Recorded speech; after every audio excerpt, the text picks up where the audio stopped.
Girlfriend না থাকায় Brazil supporter শত্রু রুমমেটকে নিয়ে রওনা হলাম মেয়ে দেখতে। আজ কঠোর থেকে কঠিন হব, আর সমস্ত মেয়েদেরকে আমরা দেখে মজা নিব।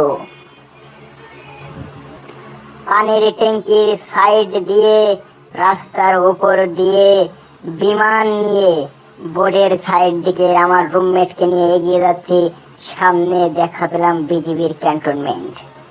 বিজিবির ক্যান্টনমেন্ট থেকে হালকা করে দেখে সাইড দিয়ে পাশ কাটিয়ে রুমমেটকে নিয়ে চলে যাচ্ছি অন্যত্রে। আইলা জাদু, এটা কি? এটা তো দেখছি নদীর জাহাজ ডাঙায় উঠে এসেছে।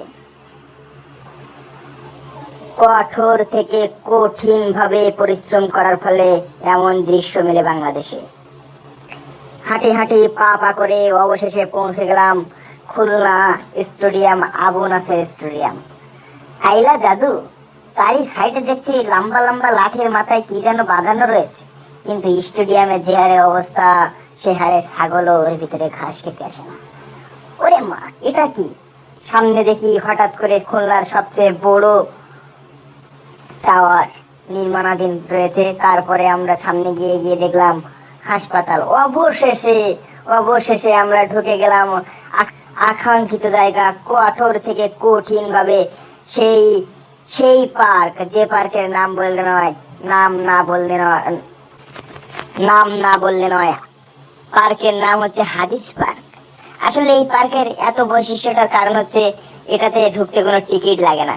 এজন্য ধনী গরিব নির্বিশেষে সবাই এখানে এসে সময় কাটায়। আর এখানে এসেই দেখলাম এই জায়গাটা আসলে আমাদের জন্য না। চারি সাইডে বসে আছে কঠোর থেকে কঠিন ভাবে চিপকিয়ে জোড়ায়। যেদিকে তাকাই সেদিকে দেখি কাপ্পল, যেদিকে তাকাই সেদিকে দেখি কাপ্পল। আর এটা দেখার পরে আমার মনে হচ্ছিল যেন আমরা দুইজন এই হাদিস পার্কের পুকুরের ভিতরেই লাফ দিয়ে আত্মহত্যা করি। কঠোর থেকে কঠিন ভাবে যখন মজা নিচ্ছি, আর তখনই দেখি অনেকগুলো মেয়ে সাইড দিয়ে হেঁটে যাচ্ছে। টিপ টিপ বার্ষা পানির মতো আমরা হালকা হালকা করে এগিয়ে যাচ্ছিলাম। আর যেতে যেতে পথে অনেকজনের সাথে দেখা হচ্ছিল। কঠোর থেকে কঠিন ভাবে মজা নেওয়ার সময় আমরা সাইড দিয়ে হেঁটে যেতেই লাগলাম, কিন্তু আমাদের হাত ধরার মতো কেউ না থাকায় সিঙ্গেল ভাবে আমরা হাঁটতে থাকলাম। যেদিকেই তাকাই সেদিকেই দেখি কাপ্পল আর কাপ্পল। কেউ গার্লফ্রেন্ডের ব্যাগ নিয়ে হেঁটে যাচ্ছে, কেউ সাইডে বসে আছে, কেউ গাছতলায় বসে পাতা গুনছে, কেউ বা ল্যাট্রিনের ধারে গার্লফ্রেন্ডের হাত ধরে হিচু করাচ্ছে। এই নিয়ে তাদের দিনকাল। কেউ বা পুকুরের সাইডে পুকুরের জল পানির উচ্চতা গুনছে, কেউ বা গোলাপ ফুল হাতে করে নিয়ে বাচ্চা সমেত চলে এসেছে, আবার কেউ বা এখানে তার গার্লফ্রেন্ডকে অঙ্ক করাতে নিয়ে এসেছে। কঠোর থেকে কঠিন ভাবে মজা নেওয়ার পর আমরা কয় সিঙ্গেল ঘুরতে সমস্ত গার্লফ্রেন্ডের চোখের কাঁটা হয়ে গেছিলাম। কারণ আমরা সিঙ্গেল মানুষ, যেদিকে তাকাচ্ছিলাম সেদিকে দেখি কাপ্পল। লাল, নীল, সবুজ, হলুদ, গোলাপি রঙের কাপ্পলদের দেখতে দেখতে আমাদের মনেও ভাব চলে এসেছিল, আসলে আমরা কোন যুগ থেকে এসেছি। আমরা কি সিঙ্গেল থাকবো? সারা জীবন কি সিঙ্গেল থেকেই মরবো?